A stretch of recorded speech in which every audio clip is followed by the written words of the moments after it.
Nggih. Jadi kalau yang saya lihat di modul itu format FPP itu masih mengacu pada K13 ya, Bu? Sepertinya ya, Nggih. karena Eh, masih pakai KD-KD ya. ya. Terus kalau yang sekarang ini kan ada beberapa sekolah yang menerapkan IKM. Jadi pertanyaan saya nanti kalau di UP itu eh, kira-kira pertanyaan-pertanyaannya masih mengacu ke K13 apa sudah pindah ke IKM? Terima Nah, kasih, itu Bu. ya, terima kasih Bu Rizky. Nah, itu sulit menjawabnya ya, karena saya bukan penyusun soalnya. Ya, jadi Ada Bapak Ibu, info mungkin, Bu? ya belum dapat bocorannya. Jadi, ya, jadi Bapak Ibu sebetulnya isinya hampir sama sebetulnya ya. Cuman mengganti apa saja, cara-caranya sama ya. Ganti istilah aja sih kadang-kadang kan. Capaian pelajaran ya kalau untuk guru mereka. Nah, itu miripnya analogi sama dengan apa gitu. Sama dengan KD juga gitu kan. Nah, jadi kurikulum kita ini sebetulnya beda-beda tipis saja sebetulnya ya. Beti ya, beda tipis. Nah, kalau kita memahami itu mudah saja, walaupun ganti mudah aja kita menerapkannya nanti. Yang penting kita memahami lah ya, paham kita alur pikirnya itu seperti apa yang diinginkan kurikulum itu gitu. Nah, sekarang kalau saya lihat ini Merdeka Belajar ini itu lebih mengakomodasi minat bakat siswa ya, tidak tumpu lagi kasih materi ini ya. Setelah mereka dapat mereka nggak bisa apa-apa ya, belum bisa ngapa-ngapain gitu. Apalagi ini udah SMA mereka nggak bisa ngapa-ngapain juga pengangguran. Nah sekarang diarahkan lagi Kak mengolah sampah ya menjadi tas anyaman gitu kan. Gimana Psika ini bisa menjadi satu teknologi yang bisa mereka gunakan dalam kehidupan mereka. Nah, lebih ke sana. Jadi saya melihat itu aja bedanya ya. Istilah-istilah itu mungkin kita lihat aja analoginya dengan apa gitu. Capaian kompetensi ya pembelajaran ya. Jadi memang orientasinya belajar ini ke siswa. Siswa ini bisa apa nanti? Ya, nggak ada dia uang kuliah ini sebetulnya kan pemerintah nih 9 dasar wajib ya. Wajib pendidikan dasar 9 tahun itu kan itu ya. Berarti udah wajib mereka sampai SMA harus siswa nih sampai SMA gitu. Kuliah itu udah pilihan lagi. Jadi SMA ini dia harus bisa mengatasi permasalahan hidupnya ya. Nikah dia nanti udah bisa dia gitu ya. Jadi kepala keluarga gitu. Apa masalah di apa lingkungannya, finansial segala macam dia udah bisa ngatasi. Nah, mestinya begitu. Ya. Kecuali pemerintah mewajibkan sampai kuliah, dibiaya gratis sampai kuliah ya. Nah, SMA aja masih belum semua bisa diatasi ini kan. Masih belum semua merata, semua siswa sampai SMA ya masih ada juga masalah-masalah. Nah, jadi lebih ke sana ya Pak Ibu ya. Kita tidak sekedar memberikan materi-materi saja, tapi apa yang mereka bisa lakukan dengan materi yang kita berikan. Gitu ya. Apa sikap karakter yang mereka punyai. Nah, itu yang penting ya. Nah, kalau Bapak Ibu hanya mengandalkan nih siswa ini hebat ya, lomba-lombanya menang-menang ya. Nah, nanti karakter yang tidak bagus juga muncul itu ya. Mereka hanya menang sendiri saja, menyikut nanti mereka udah bekerja nanti itu. Kalau itu saja yang ditonjolkan ya. Jadi lomba-lomba itu sebetulnya bagaimana apa ya berprestasi sebetulnya, bukan bersaing. Bagaimana meningkatkan kompetensi supaya saya melakukan yang terbaik gitu ya. Nah, bukan untuk menyaingi yang lain. Nah, ini ada nih kalah lomba nangis ya. Jadi benci sama temannya. Jadi, nah itu kan nggak bagus juga karakternya muncul. Jadi itu perlu kita ya arahkan apa tujuan setiap kegiatan siswa yang kita bimbing, kita bina itu. Ya, justru lebih baik itu mereka empati gitu ya. Ada temannya yang tak ngerti, nah bukan dibodoh dibully cemooh ya, gimana supaya kasihan teman nggak ngerti dia kita bantu, nah mestinya kan begitu ya. Jadi gimana karakter itu ya. Juga buang sampah itu sepele saja, buang sampah ya. Nah tapi kita masih lihat aja siswa itu mudah seenaknya saja buang sampah sembarangan walaupun nilainya bagus, nah tidak ada gunanya. Nilainya 100 nilai ujian tulisnya, tapi sikapnya suka membuli ya, nah tidak ada gunanya Pak Ibu ya. Jadi muaranya tadi ke sikap karakter. Ya, kalau dalam Islam itu akhlak ya. Akhlak itu yang paling utama. Buah ya dari pohon itu buahnya. Itu apa batangnya besar ya, daunnya lebat ya. Tapi buahnya pahit. Jadi kira-kira begitu. Nah, kenapa pemerintah ada karakter itu ya? Nah, nasionalisme tadi ya, dia tidak memandang perbedaan ya, beda agama, kita sebangsa gitu ya, selagi kita berbuat baik ya. Nah mungkin juga negara kita ini satu agama ya, karena udah ada begitu. Tapi bagaimana harmoni ya, nah mencahkan masalah. Berbeda suku ya, kita macam-macam nih sukunya ya, kebiasaannya juga beda-beda. Nah jadi bagaimana menghargai itu. Dalam kelas saja itu udah berbeda kemampuan ya, ada yang pintar, ada yang cepat menangkap gitu ya, ada yang lama nangkapnya. Nah bagaimana tidak membuli, bagaimana yang lebih apa ini dia tidak merasa power, sombong, angkuh gitu ya. Nah ya sederhana itu saja dulu.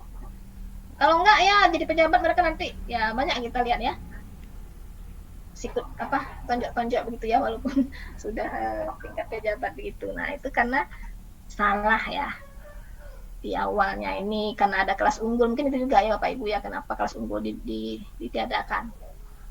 Tapi kalau kelas unggul itu sesuai minatnya boleh-boleh saja, bakatnya kelas unggul dalam bidang sains, kelas unggul dalam bidang matematik, jelas kan, kelas unggul dalam bidang seni gitu. Tapi kalau kelas unggul dari nilai saja nggak tahu, nggak jelas ya, justru makin congkak itu siswa yang kelas unggul, dia mana rendah pada yang tidak juga begitu, minder dia, merasa nggak mampu, padahal dia pasti punya potensi juga, cuman gurunya nggak tahu.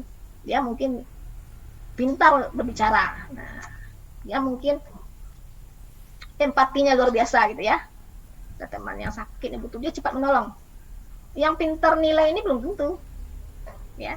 Nah jadi siswa itu ada keunggulannya ya, ada kelebihannya ya, ada yang sempurna.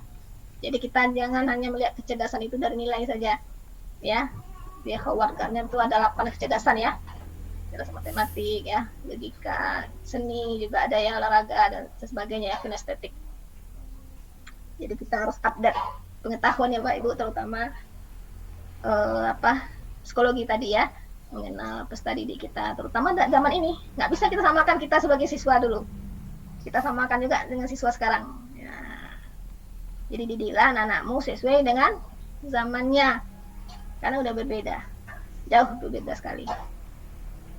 Nggak bisa lagi gaya-gaya dulu sekarang ya, dipukul, dicubit, dipilin telinga ya, pilin pusarnya ya.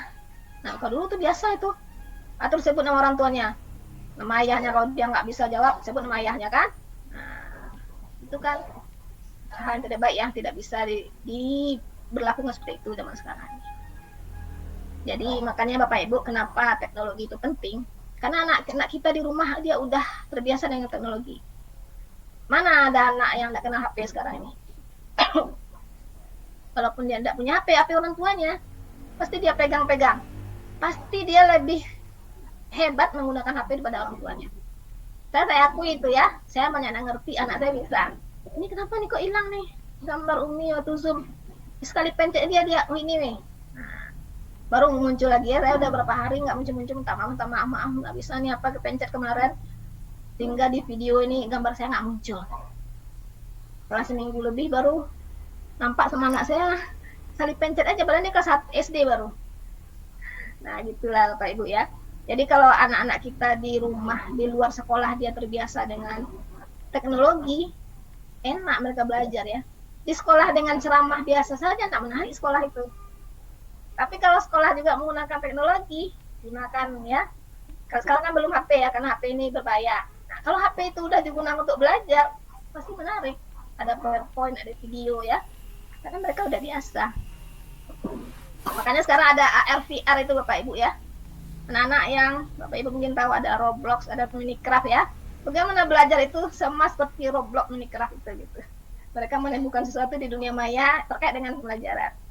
Eksperimen seperti menyelami laut ya, atau ke angkasa luar melihat planet-planet ya, atau naik ke gunung berapi ya, yang nggak mungkin secara real, tapi bisa mereka lakukan secara virtual. Nah itu kan lebih menarik, diberilah kuis-kuis dalam itu. Jadi sekarang ini Bapak Ibu hanya dituntut PPT saja ya teknologinya, belum sampai ke AR, VR ya, augmented reality, virtual reality gitu. Nah, yang mereka kerjakan untuk main-main game yang nggak jelas ya, tujuannya apa, kontennya, kita buat itu untuk konten pembelajaran. Begitu Bapak Ibu ya, maksudnya. Jadi teknologi ini tidak bisa kita hambat, larang Bapak Ibu. Percuma. Ya, dia akan terus mengalir. Nah, anak-anak kita juga tidak bisa kita larang pegang HP.